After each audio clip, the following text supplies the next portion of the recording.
وارزقنا تلاوته آناء اللیل وآناء النہار واجعلہ لنا حجتا یا رب العالمین آمین۔ اب ہم اللہ کے نام سے قرآن حکیم میں مکی اور مدنی صورتوں کا جو دوسرا گروپ ہے اس کی مدنی صورتوں کے جوڑے کا مطالعہ شروع کر رہے ہیں۔ مکیات اس دوسرے گروپ میں دو ہیں، سورۃ الانعام، سورۃ الاعراف، جن کا مطالعہ ہم کر چکے، اور میں نے ابتدا ہی میں عرض کیا تھا کہ یہ گروپ اس اعتبار سے متوازن ہے کہ اس میں دو ہی سورتیں مکی ہیں، دو ہی مدنی ہیں۔ انفال اور توبہ یہ دو مدنیات ہیں۔ ان کا جو ربط اور تعلق ہے اس گروپ کی مکی صورتوں کے ساتھ، پہلے تو اس کو سمجھ لیجئے۔ ہم دیکھ چکے ہیں سورہ انعام اور اعراف میں کہ ان میں اتمام حجت ہوا ہے بنو اسماعیل پر یا مشرکین عرب پر۔ اس اتمام حجت کے بعد اللہ کا جو ہمیشہ سے ضابطہ اور قاعدہ رہا ہے، قانون رہا ہے کہ کسی رسول کے بھیجے جانے کے بعد اور اس کی جانب سے اتمام حجت کے کیے جانے کے بعد بھی اگر کوئی قوم کفر پر اڑی رہے بحیثیت مجموعی تو اس پر عذاب الہی آتا ہے، عذاب استیصال۔ اگرچہ یہ عذاب مختلف شکلوں میں آیا، کہیں کسی قوم کو ان کے اپنے ہی علاقوں میں سیلاب بھیج کر اور غرق کر دیا گیا، جیسے حضرت نوح علیہ السلام۔ کہیں کوئی بہت تیز آندھی بھیجی اور اس کے نتیجے میں جیسے کہ قوم عاد کے اوپر عذاب آیا، کہیں زلزلہ آیا، کہیں آسمان سے پتھراؤ ہوا جیسے کہ عمورہ اور صدوم کی بستیوں پر ہوا، کہیں جیسا کہ آپ کو معلوم ہے کہ آل فرعون کو ان کے محلوں سے اور گھروں سے نکال کر لا کر اور سمندر میں غرق کر دیا۔ تو قریش پر جو عذاب آیا ہے اللہ تعالیٰ کا، وہ اپنی نوعیت میں منفرد ہے۔ چونکہ حضور خود قرشی تھے، بنی اسماعیل میں سے تھے، اور آپ نے اتمام حجت کر دیا ان پر 13 برس تک، 12 برس تک دعوت دے کر، تو اب گویا کہ وہ عذاب الہی کے مستحق ہو گئے تھے۔ لیکن یہ عذاب الہی جو ہے قریش پر جو آیا ہے وہ بالاقساط آیا ہے۔ اس کی قسط اول ہے کہ جو غزوہ بدر میں ان تک پہنچی، انہیں مکے سے نکالا گیا، جیسے کہ آل فرعون کو ان کے محلات سے نکالا گیا اور لا کر سمندر میں غرق کیا گیا۔ وہ مکہ دارالحرم تھا، وہ تو جگہ تھی حرم، لہذا وہاں سے انہیں نکالا گیا، اور میدان بدر میں پہلی قسط عذاب الہی کی انہیں وصول کرنی پڑی۔ ان کے 70 سردار کھیت رہے اور معجزانہ طریقے پر کھیت رہے، اس میں کوئی شک نہیں کہ جیسے عذاب الہی پہلے قوموں پر آتے تھے اسی طرح کا معاملہ یہ ہوا ہے کہ تقریباً نہتے 313 میں سے صرف 8 افراد کے پاس تلواریں تھیں، اور ادھر سے 1000 پوری طرح کیل کانٹے سے لیس ہو کر آئے تھے۔ تو اللہ کی خصوصی مدد تھی کہ جس سے یہ عذاب آیا ہے اصل میں قریش کے اوپر، اور تقریباً تمام بڑے بڑے نامور سردار جو ہیں وہی میدان میں کھیت رہے، 70 ان کے قیدی ہو گئے۔ ابھی زخمی کتنے ہوئے ہوں گے انہیں بھی آپ ذہن میں رکھیے۔ تو یہ عذاب کی پہلی قسط تھی جو غزوہ بدر میں آئی ہے، اور پھر عذاب کا آخری مرحلہ آیا ہے سن 9 ہجری میں، جب مشرکین عرب کو آخری الٹیمیٹم دے دیا گیا کہ اب بس چند مہینے کی تمہیں مہلت دی جا رہی ہے، اس کے اندر اندر یا ایمان لے آؤ اور یا تمہیں تہہ تیغ کر دیا جائے گا۔ فَإِذَا انْسَلَخَ الْأَشْهُرُ الْحُرُمُ فَاقْتُلُوا الْمُشْرِكِينَ حَيْثُ وَجَدتُّمُوهُمْ۔ اب یہ انتہائی یوں سمجھیے کہ توہین اور تذلیل کے ساتھ چیلنج تھا۔ یہ دوسری بات ہے کہ وہ سب لوگ ایمان لے آئے اور یہ قتل عام کی نوبت نہیں آئی، لیکن یہ کہ یہ آخری قسط تھی۔ وہ آخری قسط جو ہے سورہ توبہ میں بیان ہوئی ہے، اور عذاب کی پہلی قسط جو ہے وہ سورہ انفال میں ہے۔ ان دونوں صورتوں کو جمع کر دیا گیا تاکہ انعام اور اعراف میں بنو اسماعیل پر یا مشرکین عرب پر اتمام حجت، اور انفال اور توبہ میں ان پر جو عذاب الہی نازل ہوا اس کی تفصیل۔ تو یہ تو ہے معنوی ربط اس گروپ کی مکی اور مدنی صورتوں کے مابین۔ باقی جو یہ سورہ انفال ہے اس کے بارے میں نوٹ کر لیجئے کہ غزوہ بدر کے فوراً بعد متصلاً بعد نازل ہوئی ہے۔ گویا کہ سورہ آل عمران جو ہم پڑھ چکے ہیں اس سے پہلے ہے اس کا نزول، اس کے اکثر و بیشتر حصے سے پہلے نازل ہوئی ہے۔ تو یہ زمانی ترتیب جو ہے اگر یہ ذہن میں نہ رہے تو پھر اس سے کافی خلجان پیدا ہو جاتا ہے۔ اس کا جو پس منظر ہے وہ یہ غزوہ بدر کا معاملہ سمجھنا بہت ضروری ہے۔ دیکھیے یہاں تفصیل کا موقع تو ہے نہیں، میں نے سیرت النبی علیہ صاحب الصلاۃ والسلام سے منہج انقلاب نبوی کے جو مختلف سٹیپس ہیں کہ اس میں کن کن مراحل سے ہو کر آپ نے دین کے غلبے کا جو فرض منصبی آپ کے حوالے کیا گیا تھا اس کی تکمیل فرمائی۔ تو اس میں یوں سمجھیے کہ ایک مرحلہ تھا جو مکے میں طے ہو گیا، اور وہ اصل میں 4 مرحلے تھے: دعوت، تنظیم، تربیت اور صبر محض۔ وہاں ہاتھ اٹھانے کی اجازت نہیں تھی۔ ہم پڑھ آئے ہیں، سورہ نساء میں آ چکا ہے کہ اس وقت حکم تھا کفو ایدیکم، اپنے ہاتھ بندھے رکھو، تمہارے چاہے ٹکڑے اڑا دیے جائیں، تمہیں زندہ جلا دیا جائے، تم کوئی انتقامی کارروائی تو دور کی رہی، مدافعانہ کارروائی بھی نہیں کرو گے۔ No raising of hands even in self defence. یہ 4 مراحل تھے جو چلتے رہے تاں آ کے ایک طرف تو حضور کے پاس جانثاروں کی ایک جماعت تیار ہو گئی جو سرد و گرم چشیدہ تھے، ہر طرح کے حالات میں سے گزر چکے تھے، سختیاں جھیل چکے تھے، قربانیاں دے چکے تھے، ان کے اخلاص مع اللہ میں کسی شک و شبے کی گنجائش نہیں تھی، ان کے دل جو ہیں خالص ہو چکے تھے اللہ کے لیے۔ اور دوسری طرف یہ کہ اللہ تعالیٰ نے ایک دار الہجرت کا انتظام کر دیا، کھڑکی کھول دی مدینے کی طرف، ہجرت کا اہتمام ہو گیا تاکہ اہل ایمان کو وہاں سے نکال کر اور مدینے میں لے آیا جائے۔ اب یہاں سے اقدام ہو، اسی لیے ہجرت فرض کر دی گئی کہ اب تمام مسلمان یہاں آ جائیں۔ ظاہر بات ہے کہ ہجرت جو ہے وہ فلائٹ نہیں تھی، وہ کوئی فرار نہیں تھا، بھاگ کر جان بچانا نہیں تھا۔ مغربی مورخین تو اسی نام سے اس کو یاد کرتے ہیں۔ وہ تو اصل میں یہ تھا کہ ایک جگہ اگر اس کام کے لیے موضوع نہیں ہے تو کوئی اور بیس، آلٹرنیٹ بیس اگر مل جائے تو وہاں سے اپنا آفینسو جو ہے، آخری فیصلہ کن اقدام جو ہے وہاں سے لانچ کیا جائے۔ لہذا مدینے میں آ کر حضور نے صلی اللہ علیہ وسلم صرف 6 مہینے لیے ہیں انٹرنل کنسالیڈیشن، کہ اب آپ آئے ہیں، نئے آئے ہیں، مہاجرین نئے آئے ہیں، تو ایک تو یہ کہ ان 6 مہینے میں آپ نے مسجد نبوی تعمیر کر لی، مرکز بن گیا، گورنمنٹ ہاؤس بھی ہو گیا یہ، اور پارلیمنٹ ہاؤس بھی ہو گیا، دارالندوہ بھی ہو گیا، دارالعلوم بھی ہو گیا، خانقاہ بھی ہو گئی، عبادت گاہ بھی ہو گئی، مرکز ہو گیا۔ ثانیاً آپ نے انصار اور مہاجرین کے اندر مواخات کرا دی، ایک انصاری ایک مہاجر بھائی بنا دیا۔ تیسرے یہ کہ آپ نے بہت بڑا کام یہ کیا کہ جو یہود کے قبیلے وہاں آباد تھے ان کو آپ نے ان کے ساتھ ایک معاہدہ کر لیا، جوائنٹ ڈیفنس آف مدینہ، میثاق مدینہ، مدینے کی ایک مدافعت جو ہوگی وہ مشترک ہوگی، کوئی بھی حملہ آور آئے گا باہر سے تو مل کر مسلمان اور یہودی اس معاملے میں ایک ملت ہوں گے اور دفاع کریں گے مدینے کا۔ بس 6 مہینے آپ نے اس کام میں لیے، 7ویں مہینے سے پھر آپ نے کچھ چھوٹے چھوٹے دستے بھیجنے شروع کر دیے، چھاپا مار دستے سمجھ لیجئے، کہ جس سے وہ جو کیروان روٹس تھے، قریش کی لائف لائن یہی تھی، ان کا تجارتی سلسلہ تھا، شام کی طرف قافلے جو جاتے تھے وہ بدر سے ہو کر گزرتے تھے، بدر کے قریب سے، اور بدر جو ہے مدینے سے قریب تر تھا، مکے سے فاصلہ زیادہ ہے، اور جو قافلے جاتے تھے یمن کو وہ طائف سے ہو کر گزرتے تھے۔ تو آپ نے ان راستوں کے اوپر چھاپا مار دستے بھیجنے شروع کر دیے۔ جدید اصطلاح میں اس کو یہ کہا جائے گا کہ اکنامک بلاکیڈ آف مکہ۔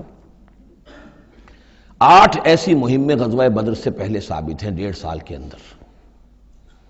6 مہینے آپ نے وہ لیے، 1.5 سال اور 2 سال کے بعد غزوہ بدر ہو گیا ہے۔ تو یہ 1.5 سال میں 8 مہمیں ہیں، جن میں سے 4 میں کہ حضور خود بھی بنفس نفیس شریک رہے ہیں، اس لیے وہ غزوات کہلاتے ہیں، اور 4 وہ ہیں کہ جن میں آپ نے صرف کچھ لوگوں کو بھیج دیا ہے کسی امیر کے تحت، وہ سرایا کہلاتے ہیں۔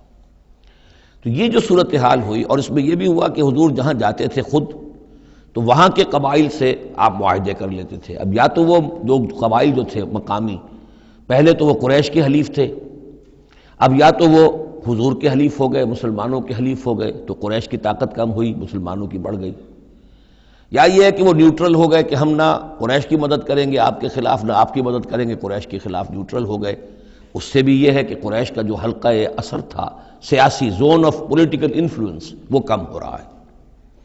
یہ 2 چیزیں ایسی ہوئی ہیں، political isolation of Quraish and economic blockade of Mecca, جس کے نتیجے میں مکے والے جو ہیں پھر یوں سمجھیے کہ تنگ آمد بجنگ آمد، ورنہ مکے والوں کی طرف سے کوئی آغاز ثابت نہیں ہے تاریخ میں کہ حضور کے اور مسلمانوں کے مکے سے جانے کے بعد ان کی طرف سے کوئی ابتدا ہوئی ہو، کوئی انیشیٹو لیا گیا۔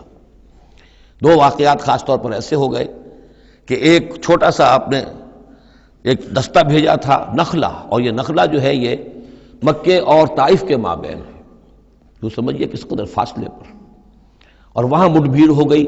جو مسلمان وہاں بھیجے گئے تھے ان کے کفار کے ساتھ، وہاں ایک مشرک مکے کا مارا گیا، ایک کو انہوں نے قید کیا، ساتھ لے آئے، کچھ سامان جو ان کا تجارت تھا وہ بھی لے آئے، وہ مال غنیمت سمجھ کر۔ تو حضور اگرچہ ناراض ہوئے کہ میں نے تمہیں لڑنے کا حکم نہیں دیا تھا، میں نے اس لیے بھیجا تھا کہ وہاں رہو اور قریش کی نقل و حرکت سے ہمیں مطلع کرتے رہو، لیکن اب سچویشن پیدا ہو گئی، گویا کہ یہ چاہے ارادہ تھا یا نہیں تھا، ڈی فیکٹو شکل یہی ہوئی کہ اقدام ہو گیا مسلمانوں کی طرف سے، اب آغاز ہو گیا مسلمانوں کی طرف سے۔ ادھر جب ابو سفیان لے کر جا رہے تھے بہت بڑا قافلہ شام کی طرف، تو حضور نے اس کا تعاقب کیا، لیکن وہ تیزی سے نکل گئے تھے۔ لیکن جب واپس آ رہے تھے اور 50,000 دینار کا سامان تھا ان کے قافلے کے اندر، بہت لدا پدا قافلہ، انہیں یہ خطرہ ہوا کہ اب پھر محمد صلی اللہ علیہ وسلم اور ان کے ساتھی کہیں لوٹیں گے ہمیں اور ہمارے اوپر حملہ کریں گے، روکیں گے ہمارا راستہ۔ تو انہوں نے یہ کی دوہری حکمت عملی کی کہ ایک تو یہ کہ ایک سوار بھیجا آگے تیزی کے ساتھ دوڑایا کہ مکے جاؤ اور کہو کہ ہمارے قافلے کو خطرہ ہے محمد سے صلی اللہ علیہ وسلم، لہذا مدد بھیجو۔ اور ادھر یہ کیا کہ وہ عام راستہ جو تھا جو بدر سے ہو کر گزرتا تھا اسے چھوڑ کر ساحل سمندر کے ساتھ ساتھ نیچے سے ہو کر وہ نکل بھی گئے۔ اب وہاں مکے میں یہ دونوں چیزیں بیک وقت پہنچ گئیں، ایک طرف وہ نخلا سے لوگ روتے پیٹتے چیختے چلاتے ہمارا آدمی مار دیا محمد کے آدمیوں نے، وہ آ گئے، ادھر سے وہ آ گیا جو ابو سفیان کا بھیجا ہوا تھا ایلچی کہ دوڑو دوڑو دوڑو تمہارا قافلہ محمد لوٹنے والے ہیں اور یہ ہے اور وہ ہے۔ بس وہ وار کرائی وہاں ہوئی اور 1,000 کا لشکر جو ہے وہاں پر پھر جمع کیا گیا اور 900 اونٹ فراہم کیے گئے اور 100 گھوڑوں کا ایک رسالہ تیار کیا گیا اور وہ لوگ مکے سے نکل آئے۔ یہ صورتحال ادھر ہو رہی تھی۔ ادھر یہ ہے کہ حضور صلی اللہ علیہ وسلم نے مدینہ میں پہلے تو یہ فیصلہ کیا تھا کہ اب یہ قافلہ واپس آنے والا ہے تو اب اس قافلے کا تعاقب کریں، ابھی جنگ وغیرہ کا آپ کو گمان نہیں تھا، ابھی مدینہ ہی میں آپ نے یہ جو ہے اس ایسا ارادہ ظاہر کیا کہ جیسے پہلے بھی گئے تھے، جب قافلہ جا رہا تھا شام کی طرف تو تعاقب کیا تھا، ایسے جب آ رہا ہے تو اسے انٹرسیپٹ کریں۔ لہذا ایک تو مشاورت ہوئی ہے مدینہ میں، آیا چلنا چاہیے یا نہیں چلنا چاہیے، وہ میں بعد میں عرض کروں گا جب ہم آیتیں پڑھیں گے۔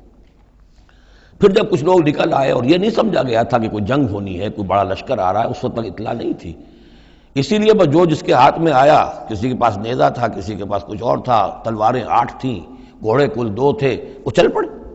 چلو اس لیے کہ مسئلہ تو قافلے کا مسئلہ ہے نا، کوئی جنگ تو ہے نہیں، کوئی لشکر وشکر تو آ نہیں رہا۔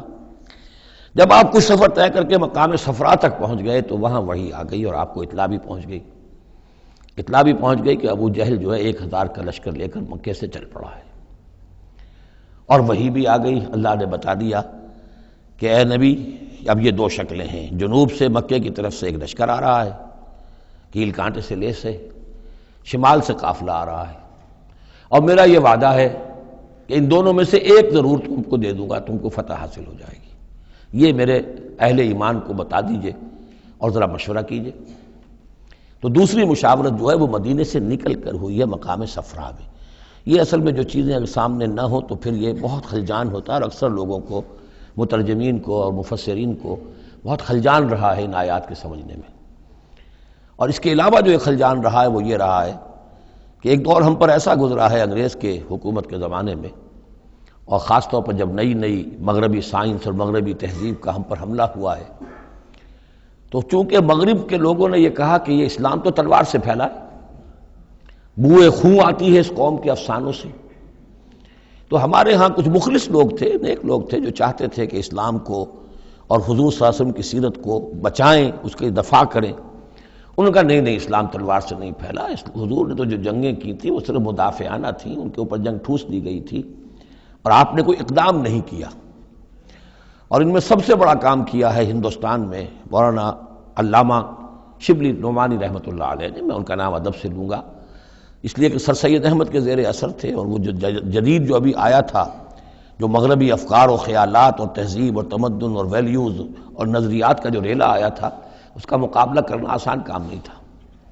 تو یہ اپولوجیٹک انداز اختیار کیا ہے شبلی نعمانی نے، اور اس میں یہ ہے کہ وہ جو ابتدائی جو 8 جو غزوات اور سرایا ہیں جو بدر سے پہلے ہوئے انہیں بالکل تقریباً نظر انداز کر دیا ہے، تاکہ یہ ثابت نہ ہو کہ انیشیٹو حضور کی طرف سے ہوا ہے۔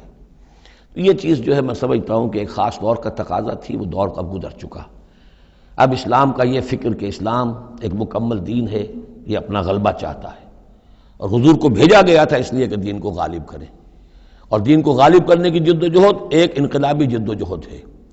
اس انقلابی جد و جہد میں جہاں پہلا مرحلہ یہی ہوتا ہے کہ پیسو ریزسٹنس ہو، اور پہلے تیاری کی جائے، دعوت، تنظیم، تربیت اور صبر محض کے ذریعے سے ایک قوت فراہم کی جائے، پھر دوسرا مرحلہ آتا ہے باطل کے ساتھ ٹکرانا پڑتا ہے، اور اس میں آگے بڑھ کر ٹکر مول لینی پڑتی ہے۔ یہ نہیں ہے کہ انتظار ہی کرتے رہیں، یعنی ایک جس کو ہم کہتے ہیں کو ایگزسٹنس، پیسفل کو ایگزسٹنس، حق و باطل کے درمیان نہیں ہو سکتی۔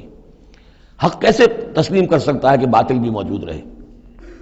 ہاں حق میں جان نہیں ہے، اہل حق جو ہیں بے جان ہیں، مردہ ہیں، تو مجبوری ہے، لیکن اگر اہل حق میں جان ہو تو وہ کیسے برداشت کریں گے کہ باطل جو ہے اس کا غلبہ رہے؟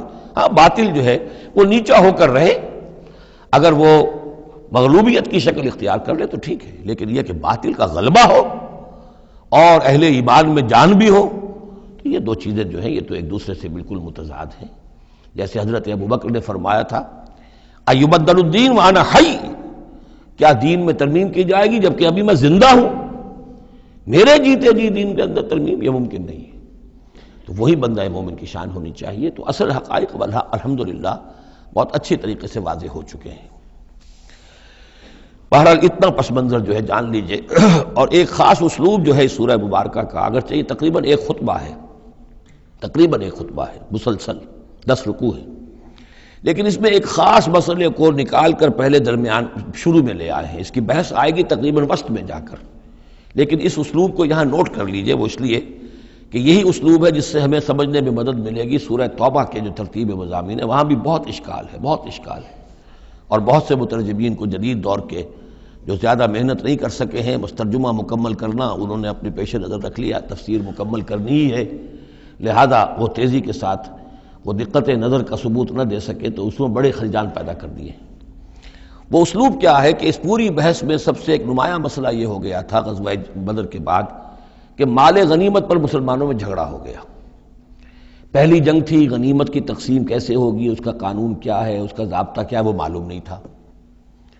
اور یہ کہ عام طور پر جو عرب میں پہلے رواج تھا وہ تو یہ تھا کہ جس کے ہاتھ جو لگ گیا بس وہ اس کا ہے۔ وہ تو لوٹ مار جانتے تھے، کوئی باقاعدہ جنگ جو ہے وہ تو ان کے ہاں اس طریقے سے منظم کوئی تنظیم تو تھی ہی نہیں، تو جو جس کے ہاتھ لگ گیا۔ اب لوگوں نے یہ سمجھا غزوہ بدر میں جس نے جو کچھ مال غنیمت جمع کیا وہ اس کا ہے۔ اب کچھ لوگوں نے کہا صاحب کہ ہم یہاں حضور کے حفاظت کے لیے مامور تھے، یہاں پہرے پر تھے، ہم تو مال جمع نہیں کر سکے، تو کیا مطلب ہے ہمارا کوئی حصہ نہیں ہوگا؟ یا یہ ہے کہ کچھ بزرگوں نے کہا جو وہ اتنی بھاگ دوڑ تو نہیں کر سکتے جتنے نوجوان کر سکتے تھے، بھاگ کر دوڑ کر ادھر سے ادھر جمع کر لینا، لیکن یہ کہ ان کی حیثیت ہوتی ہے، وجاہت ہوتی ہے، تو ایک جھگڑا پیدا ہو گیا کہ یہ کس طریقے سے تقسیم ہو، کس کا کتنا حق ہے۔ تو اس جھگڑے کا ذکر کر کے سورت شروع کی ہے، لیکن اس کے اوپر کوئی بات یہاں نہیں کی، بلکہ کیٹیگوریکل بات کی ہے کہ جڑ کاٹ دی اس کی، لیکن اس پر جو اصل حکم ہے وہ بعد میں آئے گا وسط سورت میں۔ مال غنیمت کے لیے یہاں لفظ آیا انفال، یسألونک عن الانفال۔ اے نبی یہ آپ سے انفال کے بارے میں پوچھ رہا ہے۔ انفال جمع نفل کی، نفل کہتے ہیں کسی اضافی شے کو، جیسے نماز فرض ہے، یہ سنت مؤکدہ ہے، یہ فلاں ہے، یہ نفل ہے، اضافی ہے، آپ کی مرضی پر ہے، پڑھیں نہ پڑھیں۔ تو جو کہ جنگ میں اصل شے جو مطلوب ہوتی ہے وہ فتح ہوتی ہے، مال غنیمت تو ایک اضافی شے، بونس ہے جو مل گیا، ورنہ اصل شے جو ہے وہ مال غنیمت جو ہے پیش نظر جنگ میں نہیں ہوتی۔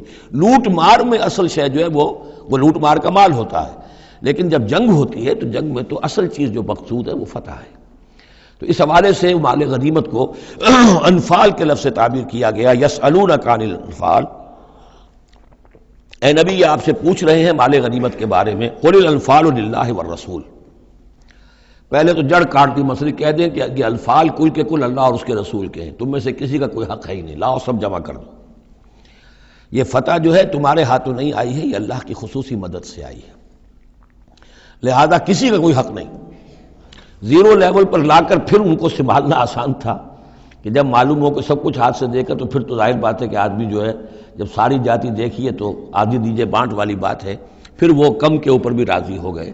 لیکن پہلا مسئلہ یہی تھا، قل الانفال للہ والرسول واتقوا اللہ، اللہ کا تقوی اختیار کرو، واصلحوا ذات بینکم، اور اپنے آپس کے معاملات کو درست کرو، واطیعوا اللہ ورسولہ، اور اللہ اس کے رسول کی اطاعت کرو، ان کنتم مؤمنین، اگر تم مومن ہو۔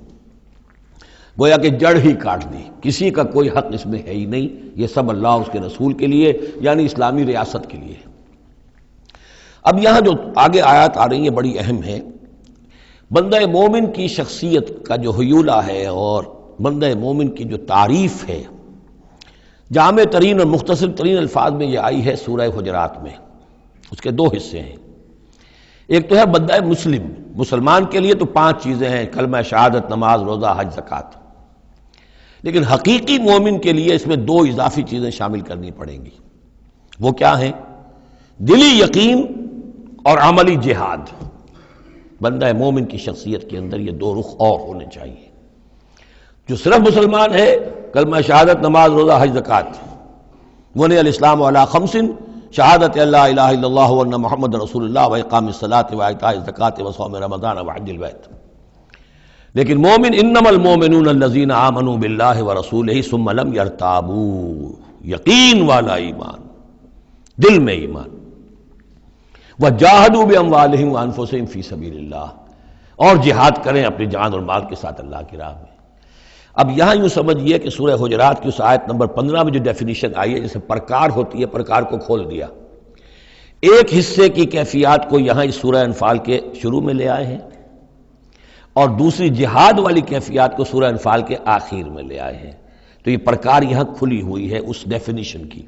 تو ایک حصہ ڈیفینیشن کا یہاں آ رہا ہے، انما المؤمنون الذین اذا ذکر اللہ وجلت قلوبہم۔ اہل ایمان، حقیقی مومن تو وہ ہیں کہ جب اللہ کا ذکر کیا جاتا ہے تو ان کے دل لرز جاتے ہیں۔ وَإِذَا تُلِيَتْ عَلَيْهِمْ آیَاتُهُ، اور جب انہیں اس کی آیات پڑھ کر سنائی جاتی ہیں، زادتہم ایمانا، ان کے ایمان میں بڑھوتری ہوتی ہے، اضافہ ہوتا ہے۔ وَعَلَىٰ رَبِّهِمْ يَتَوَكَّلُونَ، اور وہ اپنے رب پر توکل کرتے ہیں۔ الَّذِينَ يُقِيمُونَ الصَّلَاةَ، جو نماز کو قائم رکھتے ہیں۔ وَمِمَّا رَزَقْنَاهُمْ يُنْفِقُونَ، اور جو کچھ ہم نے انہیں دیا ہے اس میں سے اللہ کے لیے، اللہ کے دین کے لیے خرچ کرتے ہیں۔ انفاق فی سبیل اللہ مراد ہے۔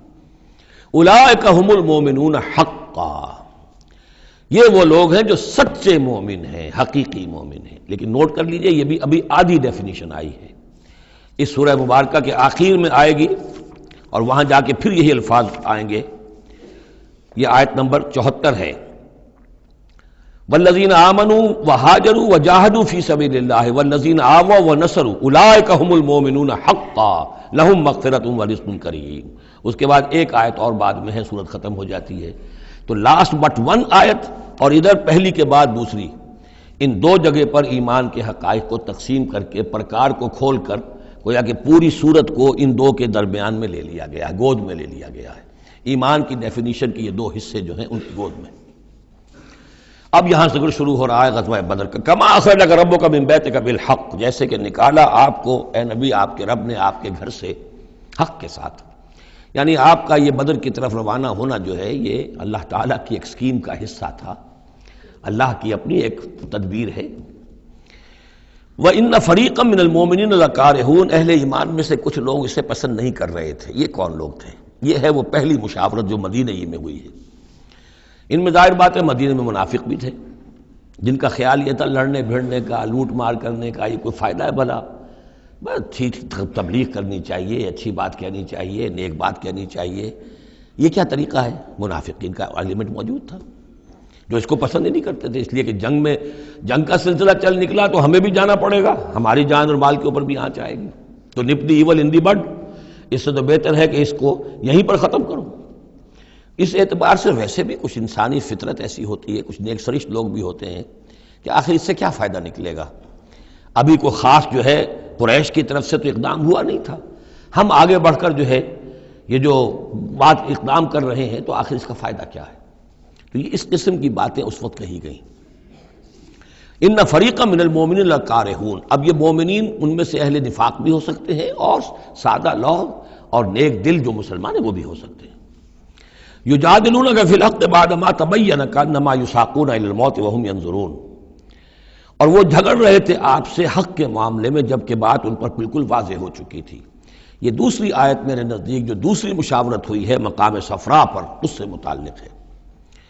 وہ یہ کہ وہاں سے جب مکے سے آپ چلے تو اس وقت تک کسی لشکر وغیرہ کی کوئی اطلاع نہ آپ کو تھی اور نہ اس کا کوئی گمان تھا ابھی۔ وہ تو ایسے ہی تھا جیسے پہلے 8 مرتبہ جو ہے وہ جو ایکسکرشنز جو ہوئی تھیں، جس طریقے کی مہمات بھیجی گئی تھیں، یہ اسی طرح کی ایک مہم ہے۔ لیکن یہ ہے کہ آگے چل کر جب آپ کچھ دور چل نکل کے آ گئے تھے، یہاں آ کر جو ہے آپ کو وحی بھی آ گئی اور اطلاعات بھی مل گئی کہ صورتحال وہ ہو چکی ہے۔ ایک طرف نخلا سے روتے پیٹتے لوگ پہنچ گئے وہاں، دوسری طرف یہ کہ ادھر سے ابو سفیان کا جو ہے ایلچی پہنچ گیا چیختا چلاتا ہوا، اور 1000 کا لشکر لے کر ابو جہل نکل پڑا ہے بدر کی طرف۔ اب وہ بدر کی طرف آ رہا ہے، ادھر سے قافلہ بدر کی طرف آ رہا ہے شمال سے۔ اس وقت اللہ تعالیٰ نے فرمایا، اور یہ مشاورت جیسا کہ میں نے کہا تھا، جیسے کہ حضرت طالوت نے کی تھی، ایک آزمائش اپنی فوج کی کہ جو اس دریا میں سے پانی پیے گا، سیر ہو کر پیے گا، اس کا مجھ سے کوئی تعلق نہیں۔ اسی طرح کا آپ نے مشاورت کا معاملہ اللہ تعالیٰ کے حکم سے مسلمانوں کے سامنے رکھ دیا۔ بعدما تبین کانما یساقون الی الموت، وہ لوگ ایسے محسوس کر رہے تھے جیسے انہیں دھکیلا جا رہا ہو موت کی طرف، وہم ینظرون، اور وہ دیکھ رہے ہوں۔ ظاہر بات ہے یہ کیفیت تو کٹر جو منافق تھے وہاں پر انہی کی ہو سکتی تھی۔ وَإِذْ يَعِدُكُمُ اللَّهُ إِحْدَى الطَّائِفَتَيْنِ أَنَّهَا لَكُمْ، اور جب کہ اللہ تعالیٰ وعدہ کر رہا تھا تم سے کہ ان دونوں گروہوں میں سے ایک تمہیں مل جائے گا، ایک پر تمہاری فتح گارنٹیڈ ہے۔ وَتَوَدُّونَ أَنَّ غَيْرَ ذَاتِ الشَّوْكَةِ تَكُونُ لَكُمْ، اور اے مسلمانوں تم یہ چاہتے تھے کہ ادھر جاؤ جدھر کے کانٹا لگنے کا کوئی اندیشہ نہ ہو، اس لیے کہ بمشکل 50 یا 100 آدمی تھے اس قافلے کے ساتھ، اور اونٹ تھے بے شمار، اور جو میں نے آپ کو بتایا بہت بڑی مقدار کے اندر جو ہے 50,000 دینار کا جو مال تھا ان کے پاس، تو ان کو تو آسانی سے قابو کیا جا سکتا تھا، اس میں اندیشہ کم تھا۔ پھر دلیلیں بھی عقلی آ گئی ہوں گی کہ حضور ہمارے پاس تو کچھ ہتھیار بھی نہیں ہے، کچھ نہیں ہے، ہم تیاری کر کے مدینے سے نکلے ہی نہیں ہیں، تو اچھا ہے پہلے یہ کہ ہم جا کر ان پر قبضہ کر لیں، تو ان کے ہتھیار بھی ہمیں مل جائیں گے، تو پھر لشکر سے لڑنے کے لیے ہم بہتر پوزیشن میں ہوں گے۔ تو عقل و منطق بھی یہ گویا کہ ان کے ساتھ تھی۔ وَيُرِيدُ اللَّهُ أَن يُحِقَّ الْحَقَّ بِكَلِمَاتِهِ، اور اللہ یہ چاہتا تھا کہ اپنے بات کو اپنے فیصلے کے ذریعے سے حق کا حق ہونا ثابت کر دے۔ وَيَقْطَعَ دَابِرَ الْكَافِرِينَ، اور کافروں کی جڑ کاٹ دے۔ یہ قطع دابر القوم الذین ظلموا، کافر قوم کی جڑ کاٹ دی گئی، جو ہم پڑھ کر آئے سورہ اعراف میں۔ اللہ کا ارادہ یہ تھا، اگر عام جو دنیاوی قواعد و ضوابط ہیں، فزیکل لاز ہیں، اس کے تحت یہ ہوتا تو اتنی بڑی بات ہی نہ ہوتی۔ اسے یوم الفرقان بنانا تھا کہ نمایاں ہو جائے کہ اللہ کس کے ساتھ ہے، حق کدھر ہے۔ اور یہ اسی وقت ہو سکتا تھا جبکہ یہ کنٹراسٹ برقرار رہتا کہ بے سر و سامان 313 گئے ہیں، اور کیل کانٹے سے لے 1000 کے ساتھ ان کا مقابلہ ہوا ہے، اور پھر انہیں اللہ نے فتح دی ہے۔ لہذا اللہ کی مرضی کچھ اور تھی۔ یرید اللہ ان یحق الحق بکلماتہ ویقطع دابر الکافرین، اللہ چاہتا تھا کہ اپنی باتوں کے ذریعے سے حق کا حق ہونا ثابت کر دے اور کافروں کی جڑ کاٹ دے۔ یہ یحق الحق کا، تاکہ سچا ثابت کر دے حق کو، سچ کو، ویبطل الباطل، اور باطل ثابت کر دے باطل کو، باطل ہونا اس کا ثابت ہو جائے۔ ولو کرہ المجرمون، خواہ یہ مجرموں کو کتنا ہی ناگوار ہو۔ استستغیثون ربکم، یاد کرو جب کہ تم اپنے رب سے استغاثہ کر رہے تھے، دعائی دے رہے تھے کہ اللہ اب ہماری مدد فرما۔ فاستجاب لکم، تو اللہ نے تمہاری دعا کو قبول کیا تھا۔ انی ممدکم بألف من الملائکۃ مردفین، کہ میں تمہاری مدد کروں گا 1000 ملائکہ سے جو لگاتار آئیں گے، پے بپے آئیں گے۔ 1000 کا لشکر آیا ہے نا، تو 1000 فرشتے ہم تمہاری مدد کے لیے بھیج دیں گے۔ وما جعلہ اللہ الا بشرا، اور اللہ نے اس کو نہیں بنایا مگر تمہارے لیے بشارت، وَلِتَطْمَئِنَّ بِهِ قُلُوبُكُمْ، اور تاکہ تمہارے دل مطمئن ہو جائیں۔ وَمَن نَّصْرُ إِلَّا مِنْ عِندِ اللَّهِ، اور مدد تو اللہ کی طرف سے ہوتی ہے، فرشتوں کو بھیجے بغیر بھی وہ مدد کر سکتا ہے، کن فیکون کی شان کے ساتھ وہ جو چاہے کر دے۔ لیکن یہ کہ تمہارا جو اپنا ایک سوچنے کا انداز ہے، بر بنائے طب بشری، تمہاری تسکین کے لیے ہم نے یہ شکل کر دی کہ 1000 دشمن آ رہا ہے تو 1000 فرشتہ تمہاری مدد کے لیے ہم بھیج دیں گے۔ ان اللہ عزیز الحکیم، یقیناً اللہ تعالیٰ سب زبردست ہے اور حکمت والا۔ اذ یغشیکم النعاس امنۃ منہ، جبکہ تم کو ڈھانپ لیا تھا ایک اونگ نے جو امن کی اور تسکین کا ذریعہ بن گیا اللہ کی طرف سے۔ یہ دو معجزے ہوئے ہیں خاص اس وقت، معجزے اس معنی میں کہ عام حالات میں یہ چیزیں نہیں ہوتی، لیکن اس میں کوئی خرق عادت نہیں ہے۔ معجزہ اس معنی میں نہیں ہے کہ اس کو چیلنج کر کے حضور نے دکھایا ہو، اس معنی میں نہیں، بس یہ کہ غیر معمولی اللہ کی نصرت کی شکلیں ہیں۔ ایک تو یہ کہ حالانکہ معاملہ بڑا یعنی سخت تھا، لیکن رات کو جا کے پڑاؤ پر مسلمان سوئے اطمینان سے، بڑی عمدگی سے نیند آئی، دل میں وہ دغدغہ نہیں تھا، اللہ پر اطمینان تھا، اللہ کے لیے نکلے تھے، لہذا ان کو وہ بے چینی اور تشویش اور کل کیا ہو جائے گا، رہیں گے کہ نہیں رہیں گے، زندگی ہوگی موت، کچھ نہیں، نیند آئی، انہیں اطمینان سے سوئے، صبح کو اٹھے تو وہ گویا کہ چاق و چوبند تھے۔ نمبر دو یہ ینزل علیکم من السماء ماء، اور جب کہ اتارا اس نے تم پر آسمان سے پانی، بارش ہو گئی، اس سے یہ ہوا لیطہرکم، تاکہ تمہیں پاک کرے، جنہیں غسل کی حاجت تھی غسل کر لیا، وَیُذْهِبَ عَنْکُمُ الرِّجْسَ الشیطان، اور دور کر دے تم سے شیطان کی نجاست کو، وَلِیَرْبِطَ عَلَىٰ قُلُوبِکُمْ، اور یہ کہ تاکہ تمہارے دلوں کے اندر بھی، بارش کے بعد جو فضا ہوتی ہے اس سے طبیعت کے اندر بھی ایک اطمینان اور سکون پیدا ہوتا ہے، ورنہ واقعہ یہ ہے کہ جہاں پر آ کر قریش پہلے ڈیرہ ڈال چکے تھے، پانی پر ان کا قبضہ تھا، اب یہاں پانی نہیں تھا، بارش ہوئی تو وہ نشیبی جگہ میں انہوں نے ایک اپنا حوض بھی جمع کر لیا، پانی بھی جو ہے وہ ان کے پاس فراہم ہو گیا۔ وَيُثَبِّتَ بِهِ الْأَقْدَامَ، اور پانی جب برسا تو مٹی دب گئی، مٹی کے جمنے کی وجہ سے پاؤں بھی جب گئے، وہ جگہ جو تھی وہاں پر جو ہے اہل ایمان جو مجاہدین تھے ان کے پاؤں قدم جمنے کی صورت پیدا ہو گئی۔ اِذْ یُوحِی رَبُّکَ إِلَى الْمَلَائِکَةِ، اور جب یاد کرو، گمان کرو، تصور کرو، جب کہ آپ کا رب وحی کر رہا تھا فرشتوں کو، انی معکم، وہ جو 1000 فرشتہ اللہ نے بھیجا، انی معکم، میں تمہارے ساتھ ہوں، فثبتوا الذین آمنوا، تو جاؤ اور اہل ایمان کے قدموں کو جما دو، اہل ایمان کے دلوں کو جما دو۔ سألقی فی قلوب الذین کفروا الرعب، عن قریب میں ان کافروں کے دلوں میں رعب ڈال دوں گا، ان پر دہشت طاری ہو جائے گی۔ فاضربوا فوق الاعناق، پھر مارنا ان کی گردنوں کے اوپر جیسے چاہے، واضربوا منہم کل بنان، اور مارنا ان کی ایک ایک پور پر، یعنی یہ کہ جب کسی شخص پر کوئی شخص دہشت زدہ ہو جائے تو اس کے اندر قوت مدافعت نہیں رہتی، پھر گویا کہ وہ جو بھی حملہ آور ہے اس کے رحم و کرم پر ہے، جدھر سے چاہے چوٹ لگائے، جدھر سے چاہے مارے۔ ذالک بانہم شاقوا اللہ ورسولہ، اور یہ سزا ان کو اس لیے دی جائے گی کہ انہوں نے مخالفت کی، زدم زدہ کی، دشمنی کی اللہ کی اور اس کے رسول کی۔ ومن یشاقق اللہ ورسولہ فإن اللہ شدید العقاب، اور جو اللہ اور اس کے رسول کا دشمن ہو جائے اور اس سے زدم زدہ کرے تو اللہ تعالیٰ بھی سزا دینے میں بہت سخت ہے۔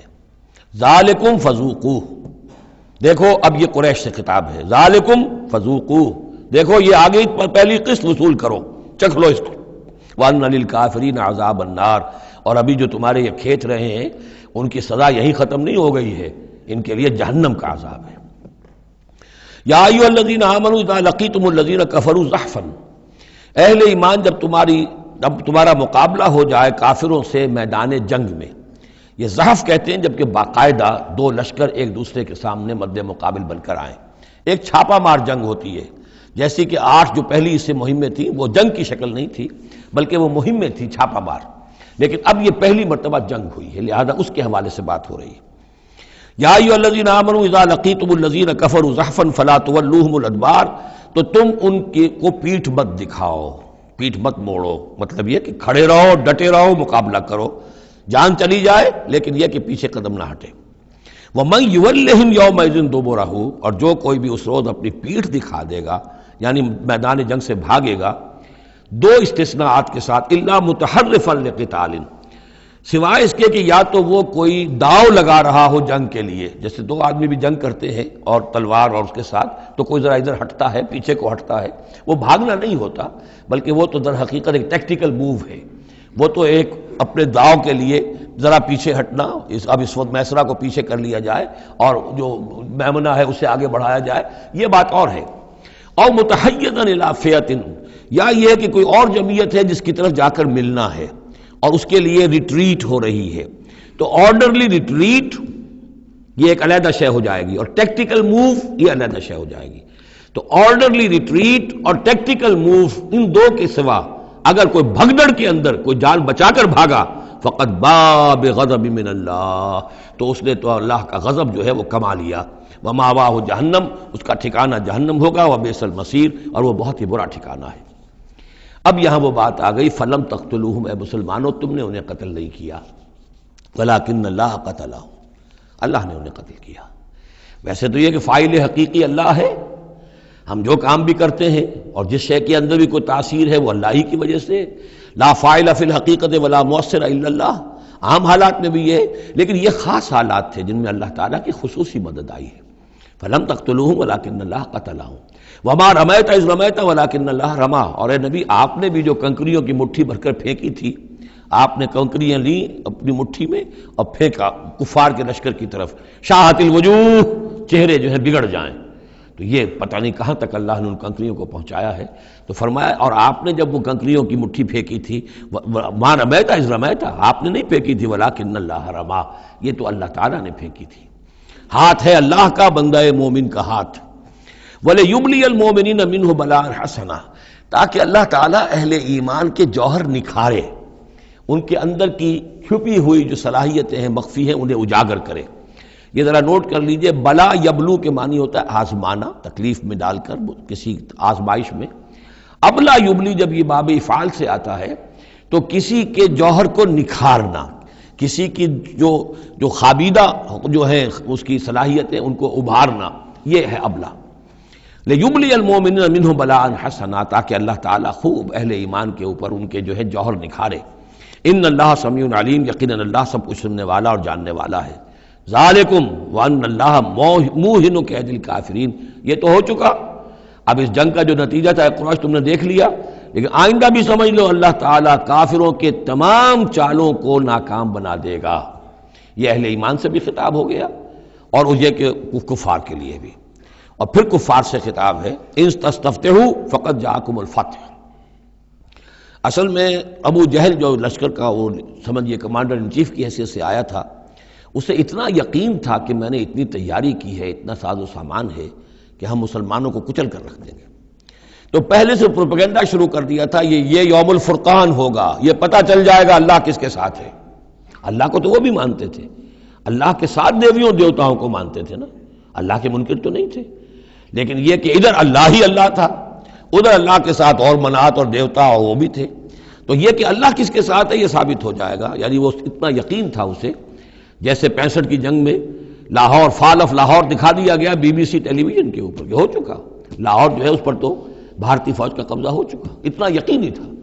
اسی طرح اس نے یوم الفرقان کہا، تو اسی کو اللہ تعالیٰ نے یوم الفرقان بنا دیا تاکہ منکشف ہو جائے، یہ بات مبرر ہو جائے کہ اللہ کس کے ساتھ ہے۔ اس اعتبار سے اس کی دعا بھی بڑی عجیب ہے، جو اس نے آ کر بدر سے ایک رات قبل جب کہ حضور بھی دعا مانگ رہے تھے اور طویل ترین سجدہ کیا تھا، اس نے بھی دعا کی تھی، اور وہ دعا جو ہے وہ موحدانہ دعا ہے، اس میں کسی لات عزا حبل منات کا کوئی تذکرہ نہیں۔ اللہم، اے اللہ، اقطعنا للرحم وعین الغدات، جس نے ہمارے رحمی رشتے کاٹ دیے ہیں، کل تو اسے ذلیل و خوار کر دے۔ یعنی اس کا جو سب سے بڑا چارج تھا، الزام تھا حضور پر، وہ یہ تھا کہ اس شخص نے آ کر ہمارے خاندانوں میں تفریق پیدا کر دی، بھائی کو بھائی سے جدا کر دیا، ایک بھائی مسلمان ہو گیا وہ علیحدہ ہو گیا، باقی بھائی کافر ہیں، ایک دوسرے کے دشمن ہو گئے، ماں باپ سے اولاد کو جدا کر دیا، شوہر کو بیوی سے کاٹ دیا، بیوی کو شوہر سے کاٹ دیا۔ ہماری طاقت تھی، ہمارا قبیلہ تھا، ہم قریش تھے، ظاہر بات ہے کہ قبائلی زندگی میں اتحاد، یکجوئی، یہی تو چیزیں ہوتی ہیں ساری کی ساری، کہ جس کی وجہ سے ان کی ساکھ ہوتی ہے۔ تو اس نے تو آ کر ہمارا ستیہ ناش کر دیا۔ اقطعنا للرحم، جس نے رحمی رشتے کاٹ دیے ہیں ہمارے، فاہنہ الغدات، تو اے اللہ کل اسے ذلیل و خوار کر دیجو۔ یہ دعا تھی ابو جہل کی۔ بہرحال اللہ تعالیٰ اب ان سے خطاب کر کے کہہ رہے ہیں کہ اے مشرکین مکہ، ان تستفتحوا، اگر تو تم چاہتے تھے کہ فیصلہ ہو جائے، فقد جاءکم الفتح، تو فتح فیصلہ ہو چکی، فیصلہ اللہ کا آ چکا، معلوم ہو گیا کہ حق کدھر ہے، باطل کدھر ہے۔ وَإِن تَنْتَهُوا فَهُوَ خَيْرٌ لَكُمْ، اب بھی اگر تم باز آ جاؤ تو یہ تمہارے لیے بہتر ہے۔ وَإِن تَعُودُوا نَعُودْ، اگر دوبارہ اعادہ کرو گے ہم بھی یہی کچھ دوبارہ کریں گے۔ وَلَن تُغْنِيَ عَنْكُمْ فِئَتُكُمْ شَيْئًا، اور تمہاری یہ نفری اور جمعیت اور تمہاری یہ تعداد تمہیں کسی کام نہیں آ سکے گی۔ وَلَوْ كَثُرَتْ، خواہ وہ بہت ہو، وَأَنَّ اللَّهَ مَعَ الْمُؤْمِنِينَ، اور یہ کہ اللہ اہل ایمان کے ساتھ ہے۔ یا ایھا الذین آمنوا، اب یہ جو رکوع آ رہا ہے تیسرا، یہ بہت ہی جامع، بہت اہم ہے۔ اس میں سے دو جو تین آیتوں کے گروپ ہیں وہ تو خاص طور پر ہماری توجہ کی اور مسلمانان پاکستان کی توجہ کے لیے بڑے اہم ہیں۔ یا ایھا الذین آمنوا اطیعوا اللہ ورسولہ ولا تولوا عنہ وانتم تسمعون، اہل ایمان اللہ اور اس کے رسول کی اطاعت کرو اور نہ منہ موڑو اس سے جبکہ تم سن رہے ہو۔ یعنی جب اللہ کے رسول نے کہا تھا کہ چلو بدر کی طرف، تو تمہاری یہ رد و قدا اور یہ پاؤں پیٹنا جس کو کہتے ہیں، یہ مختلف الفاظ اس کے لیے محاوروں میں آتے ہیں، تو یہ جو تم کر رہے تھے کیوں کر رہے تھے؟ جب اللہ اور اس کے رسول کی طرف سے بات آئی تھی تو ہر ایک کو کہنا چاہیے تھا سمعنا واطعنا، جو آپ کا حکم ہو۔ اطیعوا اللہ واطیعوا الرسول ولا تولوا عنہ وانتم تسمعون، ظاہر بات ہے یہ تمام مسلمانوں سے بات نہیں ہے، یہاں بھی ذہن میں رکھیے وہی جنہوں نے کمزوری دکھائی تھی ان کی طرف اشارہ ہے۔ ولا تکونوا کالذین قالوا سمعنا وهم لا يسمعون، ان لوگوں کے مانند نہ ہو جاؤ جو کہتے ہیں کہ ہم نے سن لیا، حقیقت میں وہ سنتے نہیں ہیں، یعنی دل اڑا ہوا ہے، طبیعت جو ہے وہ یکسو ہے ہی نہیں، تو کیا سننا ہے، سنا انسنا ہو گیا۔ ان شر الدواب عند اللہ الصم البکم الذین لا یعقلون، یقیناً تمام چوپایوں میں بدترین اللہ کے نزدیک یہی لوگ ہیں جو بہرے ہیں، گونگے ہیں اور عقل سے کام نہیں لیتے۔ اب یہ منافقین ہی کی طرف اشارہ ہو رہا ہے۔ وَلَوْ عَلِمَ اللَّهُ فِيهِمْ خَيْرًا، اگر اللہ تعالیٰ کے علم میں ہوتا کہ ان میں کوئی خیر ہے، لَأَسْمَعَهُمْ، اللہ انہیں سنا دیتا۔ وَلَوْ أَسْمَعَهُمْ، اگر اللہ انہیں سنا دیتا، لَتَوَلَّوْا، پھر بھی پیٹ موڑ جاتے، وَهُمْ مُعْرِضُونَ، وہ ہیں ہی اعراض کرنے والے۔ یہ گویا کہ چند آیات ہیں کہ جس میں خاص طور پر جو لوگ بھی اس وقت ریلیکٹنٹ تھے، جو بھی کسی طریقے سے اس میں جھجک رہے تھے، ان کے لیے تنبیہ۔ اب 3 آیات آ رہی ہیں۔ یا ایھا الذین آمنوا استجیبوا للہ وللرسول اذا دعاکم لما یحییکم، اہل ایمان لبیک کہا کرو اللہ کی پکار پر، اور خاص طور پر رسول کی پکار پر جبکہ وہ تمہیں پکارے اس شے کے لیے جس سے تمہیں زندگی ملے گی۔ تم جنگ میں جانے کو سمجھ رہے ہو کہ موت کا دروازہ ہے، یہ تو اصل زندگی کا دروازہ ہے۔ ولا تقولوا لمن يقتل في سبيل الله اموات بل احياء ولكن لا تشعرون، تو یہ تو در حقیقت اللہ اور اس کے رسول جس چیز کی طرف تمہیں بلا رہے ہیں، حقیقی زندگی یہ ہے، روحانی زندگی یہ ہے، معنوی زندگی یہ ہے۔ یہ حیوانوں کی طرح جینا جو ہے یہ کوئی زندگی نہیں ہے، یہ تو در حقیقت اولئک کالانعام بل هم اضل، جو سورہ اعراف میں ہم پڑھ چکے ہیں، یہ حیوانوں کا سا زندگی گزارنا ہے۔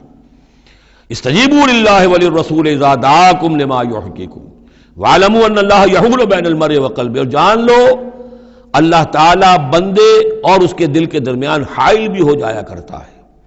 یعنی اگر اللہ کے رسول کی پکار سنی اور انسنی کر دی، پھر سنی انسنی کر دی، پھر اللہ تعالیٰ پردہ بن جائے گا، اب سننے نہیں دے گا، معذور ہو جاؤ گے سننے سے۔ یہی وہ بات ہے جس کو کہیں کہتے ہیں ختم اللہ علی قلوبہم وعلی سمعہم، ان کے دلوں پر اللہ نے مہر کر دی ہے، ان کی سماعت پر، اور ہم پڑھ چکے ہیں سورہ انعام میں وَنُقَلِّبُ أَفْئِدَتَهُمْ وَأَبْصَارَهُمْ كَمَا لَمْ يُؤْمِنُوا بِهِ أَوَّلَ مَرَّةٍ، پہلی مرتبہ اگر نہیں کرو گے قبول تو پھر یہ ہے کہ تمہارے دل الٹ دیے جائیں گے، تمہاری نگاہیں الٹ دی جائیں گی۔ تو اس لیے بہت ہی ڈرنے کی بات ہے جو بھی مطالبہ دین کا سامنے آئے اور ایک دفعہ دل گواہ دے دے کہ ہاں ہے بات ٹھیک ہے، پھر اگر کنی کترائے گا انسان تو یہیں سے سزا نقد شروع ہو جائے گی، پھر وہ صلاحیت سلب ہو جائے گی، پھر اللہ حائل ہو جائے گا، یعنی قانون خداوندی، سنت خداوندی حائل ہو جائے گی، پھر آپ کے دل پر مہر لگے گی، آپ کے کانوں کے پر مہر لگے گی، آپ کی آنکھوں پر پردے پڑ جائیں گے۔ یا ایھا الذین آمنوا استجیبوا للہ وللرسول اذا دعاکم لما یحییکم واعلموا ان اللہ یحول بین المرء وقلبہ وانہ الیہ تحشرون، اور یہ کہ بالآخر تو تمہیں سب کو اسی کی طرف جمع کیا جانا ہے۔ واتقوا فتنة لا تصیبن الذین ظلموا منکم خاصہ، اور ڈرو اس سزا سے، اس عذاب سے کہ جو جب آئے گا تو تم میں سے صرف گناہ گاروں ہی کو اپنی لپیٹ میں نہیں لے گا۔ اس کا میں کل حوالہ دے چکا ہوں، بے گناہ بھی اس میں اگر اپنا فرض ادا نہیں کر رہے، فرض ادا نہ کرنا جرم ہے، وہ خود گناہ ہے۔ تم اگر دین کے لیے سرفروشی نہیں کر رہے تو یہ بھی تو گناہ ہے۔ ہاں ٹھیک ہے، میں نے یہ شراب نہیں پی، میں نے یہ نہیں کیا، میں نے سور نہیں کھایا، میں نے فلاں نہیں کیا، میں نے نمازیں پڑھی، ٹھیک ہے سب کچھ کیا، لیکن سوال یہ ہے کہ جو دین کا فرض تھا، دین کی نصرت تھی، اللہ کی اور اس کے دین کے لیے تن من دھن لگانا تھا، وہ نہیں کیا، وہ بھی تو جرم ہے۔ تو وَاعْلَمُوا، اور جان لو، ان اللہ یحول بین المرء وقلبہ وانہ الیہ تحشرون واتقوا فتنة لا تصیبن الذین ظلموا منکم خاصۃ واعلموا ان اللہ شدید العقاب، اور جان لو کہ اللہ سزا دینے میں بہت سخت ہے۔ وَاذْكُرُوا، یہ ہے خاص پاکستانی مسلمانوں کے لیے آیت، اور یاد کرو اذ انتم قلیل، جب تم تھوڑی تعداد میں تھے، جیسے ہم بھی اقلیت کا خوف تھا ہمیں کہ ہم ہندوؤں کے مقابلے میں اقلیت ہیں، مستضعفون فی الارض، جنہیں زمین میں دبا لیا گیا تھا، تخافون ان یتخطفکم الناس، تمہیں اندیشہ یہ تھا کہ لوگ تمہیں اچک لے جائیں گے، اکثریت جو ہے وہ تمہیں ایکسپلائٹ کرے گی معاشی اعتبار سے، سماجی اعتبار سے، لسانی اعتبار سے، مذہبی اعتبار سے۔ فآواکم، تو اللہ نے تمہیں پناہ کی جگہ دے دی، وأیدکم بنصرہ، اور تمہاری مدد کی ہے، خاص تائید کی ہے اپنی خاص نصرت سے، ورزقکم من الطیبات، اور تمہیں بہترین پاکیزہ رزق عطا کیا ہے، لعلکم تشکرون، تاکہ تم شکر کرو۔ یا ایھا الذین آمنوا لا تخونوا اللہ والرسول، اے اہل ایمان مت خیانت کرو اللہ سے اور اس کے رسول سے۔ ایمان کا دم بھرنا اور پھر اس کے دین کو، اللہ کے دین کو مغلوب دیکھ کر بھی اپنے دھندے، اپنے کاروبار، اپنی جائیداد، اپنی ملازمت، اپنا پروفیشن، اسی چکر میں لگے رہنا، اس سے بڑی خیانت کیا ہوگی؟ بے وفائی ہے، غداری ہے، خیانت ہے۔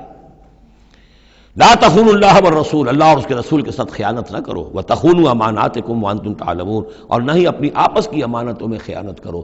سب سے بڑی خیانت تو اللہ کے ساتھ خیانت ہے۔ سب سے بڑی وہ امانت جو اللہ نے اپنی روح تم میں پھونکی ہے، اس کا حق اگر تم ادا نہیں کر رہے ہو تو سب سے بڑی خیانت یہ ہے، جس کو کہ فرمایا گیا ہے سورہ احزاب میں، ہم نے آسمانوں پر، زمین پر، پہاڑوں پر پیش کی، ان عرضنا الامانۃ علی السماوات والارض والجبال فابین ان یحملنها واشفقن منها وحملها الانسان۔ تو بہت بڑی بڑی امانتیں تمہارے پاس ہیں، دین کی امانت ہے، قرآن کی امانت ہے، شریعت کی امانت ہے، یہ سب امانتیں محمد رسول اللہ کی۔ وَأَنَّ اللَّهَ عِندَهُ أَجْرٌ عَظِيمٌ، اور یقیناً اللہ ہی کے پاس ہے بہت بڑا اجر۔ یا ایھا الذین آمنوا ان تتقوا اللہ یجعل لکم فرقانا وَاعْلَمُوا أَنَّمَا أَمْوَالُكُمْ وَأَوْلَادُكُمْ فِتْنَةٌ، اور جان لو تمہاری اولاد اور تمہارے اموال تمہارے لیے فتنہ ہے۔ یہی روکتے ہیں، یہی دو بیڑیاں ہیں جو پاؤں میں پڑی رہتی ہیں، مال اور اولاد۔ اولاد کو اعلیٰ سے اعلیٰ تعلیم دلانی ہے، اس کے لیے بڑی بڑی فیسیں دینی پڑتی ہیں، اس کے لیے ظاہر بات ہے کہ اپنا ایک ایک قطرہ جو ہے پسینے کا اور خون کا لگائیں گے تو کہیں جا کر وہ ساری چیزیں فراہم ہوگی۔ آدمی کھپ گیا اسی کے اندر، اولاد کے لیے یا مال کے لیے۔ پھر کہاں سے وقت لائیں دین کے لیے اور دین کے لیے نصرت کے لیے؟ کہاں کوئی رمق جسم کے اندر باقی رہ جاتی ہے؟ جان لو کہ تمہارے اموال اور تمہاری اولاد تمہارے لیے فتنہ ہے۔ فتنہ کہتے ہیں جس پر کسی کو پرکھا جائے، کسوٹی جس کے اوپر پرکھا جا رہا۔ وَأَنَّ اللَّهَ عِندَهُ أَجْرٌ عَظِيمٌ، اور یقیناً اللہ ہی کے پاس ہے بڑا اجر۔ یا ایھا الذین آمنوا ان تتقوا اللہ یجعل لکم فرقانا، اہل ایمان اگر تم اللہ کے تقوی پر برقرار رہو گے، تمہارے لیے فرقان، ایک کے بعد دوسری فرقان آتی رہے گی۔ پہلا فرقان تو یہ آ گیا، یہ دی گئی ہے۔ وَيُكَفِّرْ عَنْكُمْ سَيِّئَاتِكُمْ، اور یہ کہ تمہارے سے تمہاری جو کمزوریاں ہیں، برائیاں ہیں، وہ اللہ تعالیٰ دور کر دے گا۔ وَيَغْفِرْ لَكُمْ، اور بخش دے گا۔ وَاللَّهُ ذُو الْفَضْلِ الْعَظِيمِ، اللہ بڑے فضل والا ہے۔ وَإِذْ يَمْكُرُ بِكَ الَّذِينَ كَفَرُوا، اب یہ ہجرت سے پہلے جو صورتحال تھی مکے میں کہ قریش کے سردار بیٹھتے تھے دارالندوہ میں، کیا کریں اب ہم محمد صلی اللہ علیہ وسلم کو قتل کر دیں، سازشیں ہوتی تھیں، اور اسی طریقے سے انہیں قید کر دیں، کہیں یہاں سے نکلنے پہ مجبور کر دیں، تو وہ جو سازشیں ان کی ہوتی تھی اور مشورے ہوتے تھے ان کا ذکر ہے۔ وَإِذْ يَمْكُرُ بِكَ الَّذِينَ كَفَرُوا، اور جب یاد کیجئے جب کہ وہ لوگ جو کافر ہوئے، یہ کافر لوگ آپ کے بارے میں مشورے کرتے تھے، چالیں چلتے تھے، اسکیمیں بناتے تھے، سازشیں کرتے تھے۔ لِيُثْبِتُوكَ، نمبر ایک تو یہ کہ آپ کو کہیں قید کر دیں، اور يَقْتُلُوكَ، یا قتل کر دیں، اور يُخْرِجُوكَ، یا آپ کو اپنی بستی سے کہیں نکال دیں۔ وَيَمْكُرُونَ وَيَمْكُرُ اللَّهُ، وہ بھی چالیں چل رہے تھے، ان کی بھی اسکیمز تھیں اور اللہ کی اپنی اسکیم تھی۔ واللہ خیر الماکرین، اور ظاہر بات ہے کہ اللہ تعالیٰ بہترین ہے پلاننگ کرنے والا اور بہترین ہے تدبیر فرمانے والا۔ وَإِذَا تُتْلَىٰ عَلَيْهِمْ آيَاتُنَا قَالُوا قَدْ سَمِعْنَا لَوْ نَشَاءُ لَقُلْنَا مِثْلَ هَٰذَا، اور جب انہیں ہماری آیات پڑھ کے سنائی جاتی ہے تو وہ کہتے ہیں ٹھیک ہے، بہت سن لی ہم نے یہ آیات، بہت محمد آپ نے سنا لیا، کوئی ایسی بات بھی نہیں ہے، ہم چاہیں گے تو ایسا ہی کلام ہم بھی کہہ لیں گے۔ جرت نہیں کی کسی نے کہ آئے کہ یہ کلام میں نے موضوع کیا ہے اور یہ قرآن کے برابر ہے، تو کوئی کمیشن بٹھا لیجئے، کوئی سازش بنا لیجئے کہ تو طے کریں، یہ جرت نہیں ہوئی۔ لیکن یہ کہہ دینے میں تو کوئی بات نہیں تھی، زبان کون پکڑے گا؟ لو نشاء لقلنا مثل هذا، اگر ہم چاہیں گے تو ہم بھی ایسے کہہ دیں گے، کوئی ایسی بڑی بات نہیں ہے۔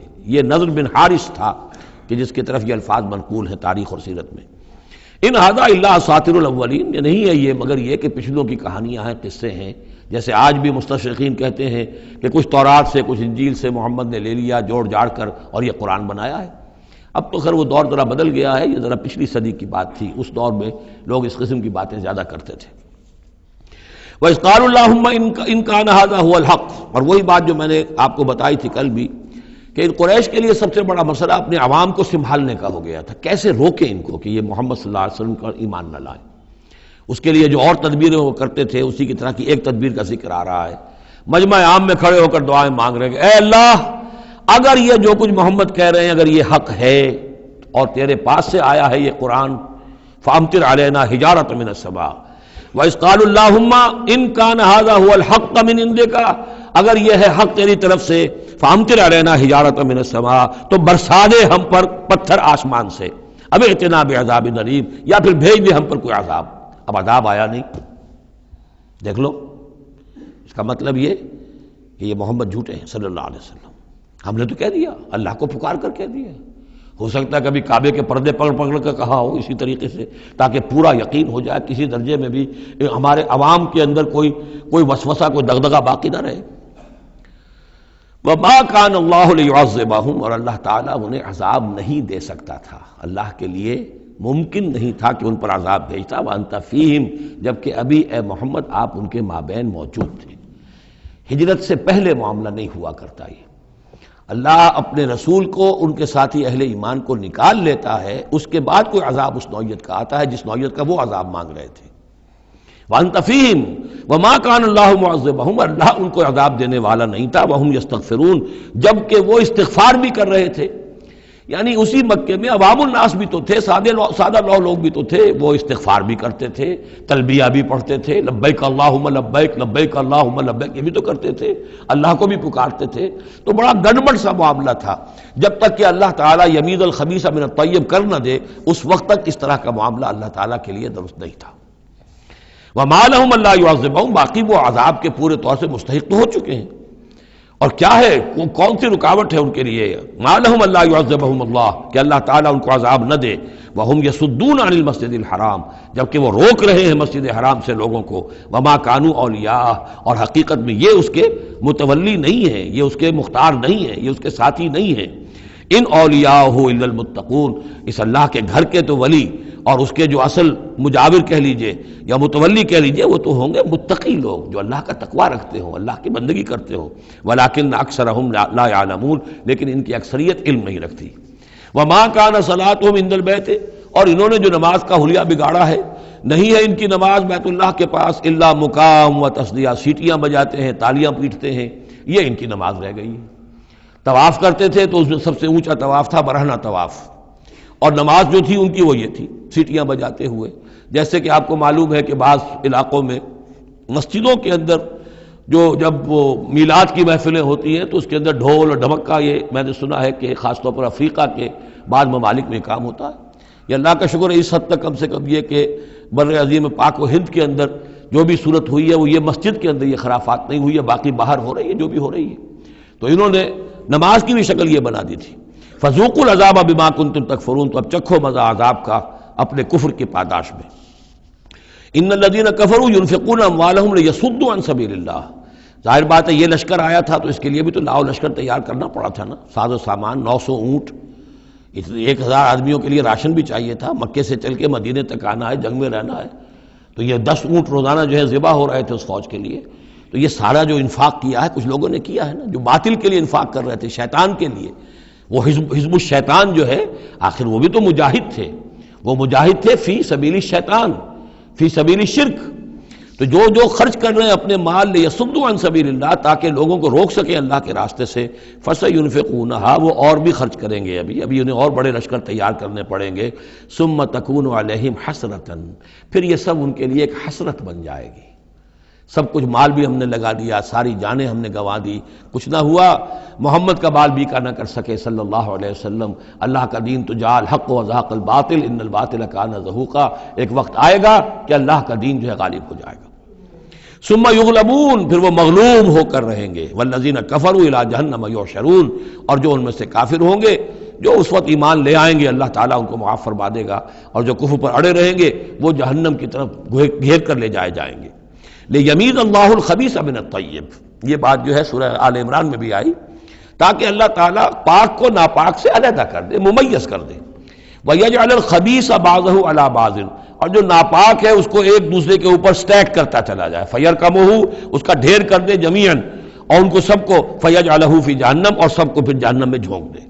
یعنی یہ کہ یہ پہلے تو یہ سفٹنگ کرنی ہوگی، یہ طیب ہے، یہ خبیث، خبیث کو ایک دوسرے کے اوپر سٹیک کیجئے اور پھر اس کو جہنم میں ایک ہی مرتبہ دھکا دے دیجئے۔ لیمیز اللہ الخبیث من الطیب ویجعل الخبیث بعضہ علی بعض فیرکمہ جمیعا فیجعلہ فی جہنم اولئک هم الخاسرون، یقیناً یہی لوگ ہیں خسارے پانے والے۔ قل للذین کفروا ان ینتہوا یغفر لهم ما قد سلف، اعلان کر دیجئے اے محمد صلی اللہ علیہ وسلم ان کافروں کے سامنے، اب بھی اگر باز آ جائیں تو جو کچھ ہو چکا ہے وہ معاف کر دیا جائے گا، اب بھی موقع ہے، اب بھی ایمان لے آؤ۔ وَإِن يَعُودُوا، اور اگر وہ ارادہ کریں گے دوبارہ یہی کچھ کریں گے، فقط بدت سنت الاولین، تو پچھلوں کی بھی داستانیں گزر چکی ہیں، ان کی جو بھی کچھ ان پر ہوا ہے وہ سب کو معلوم ہے۔ اب ظاہر بات ہے کہ وہ مکی قرآن تو نازل ہو چکا تھا، سورہ اعراف بھی نازل ہو چکی، سورہ نام بھی نازل ہو چکی، جو کچھ ہوا ہے قوم ہود کے ساتھ، قوم صالح کے ساتھ، قوم شعیب کے ساتھ، اس ساری داستانیں تو تھی، فقط مدد سنت الاولین، اگلوں کا جو طریقہ اور راستہ تھا وہ تو گزر چکا ہے، وہ سب کے سامنے آ چکا ہے۔ وَقَاتِلُوهُمْ حَتَّى لَا تَكُونَ فِتْنَةٌ وَيَكُونَ الدِّينُ كُلُّهُ لِلَّهِ، یہ سورہ بقرہ میں بھی آیت آئی تھی اور اب آئی ہے اضافی شان کے ساتھ، یعنی اے مسلمانوں اب تمہاری یہ دعوت و تحریک جو ہے یہ اس مرحلے میں داخل ہو گئی، آرمڈ کانفلکٹ۔ اب یہ 15 برس کے بعد حضور نے جب دعوت کا آغاز کیا ہے مکے میں، اس کے بعد سے 15 برس گزر چکے، اب وہ دعوت، تنظیم، تربیت، صبر محض کا دور ختم ہوا، پیسو ریزسٹنس کا دور ختم ہوا، اب ایکٹیو ریزسٹنس کی محمد نے صلی اللہ علیہ وسلم اقدام کیا، اور اقدام کے نتیجے میں آخری اور چھٹا مرحلہ آ گیا، یعنی آرم کانفلکٹ۔ اب تلوار تلوار سے ٹکرا چکی، اب تمہاری تلواریں نیام میں نہیں جائیں گی جب تک کام مکمل نہ ہو جائے، اور کام کی تکمیل کیا ہے؟ فتنہ بالکل ختم ہو جائے۔ وَقَاتِلُوهُمْ حَتَّى لَا تَكُونَ فِتْنَةٌ، فتنہ وہ کیفیت ہے کہ جس میں ایمان پر قائم رہنا، ایمان پر عمل کرنا مشکل ہو جائے۔ جب باطل کا غلبہ ہے تو ایک بندہ مومن کے لیے ایمان پر پوری طریقے سے کاربند ہونا مشکل ہے، لہذا اس صورتحال کو ختم کرو، یعنی اب دین کا غلبہ ہو جائے۔ حَتَّى لَا تَكُونَ فِتْنَةٌ وَيَكُونَ الدِّينُ كُلُّهُ لِلَّهِ، دین بھی جزوی نہیں، کل کا کل دین اللہ ہی کے تابع آ جائے۔ فَإِنِ انْتَهَوْا فَإِنَّ اللَّهَ بِمَا يَعْمَلُونَ بَصِيرٌ، پھر اگر وہ باز آ جائیں تو جو کچھ وہ کر رہے ہیں اللہ اسے دیکھ رہا ہے۔ وَإِن تَوَلَّوْا، اور اگر پیٹھ موڑ لیں، وَاعْلَمُوا، تو اے مسلمانوں تم یہ جان لو، أَنَّ اللَّهَ مَوْلَاكُمْ، اللہ تمہارا مولا ہے، تمہارا ولی ہے، ساتھی ہے، مددگار ہے، پشت پناہ ہے۔ نعم المولا ونعم النصیر، کیا ہی اچھا ہے وہ حمایتی اور کیا ہی خوب ہے وہ مددگار۔ بارک اللہ لی ولکم فی القرآن العظیم ونفعنی وإیاکم بالآیات والذکر الحکیم۔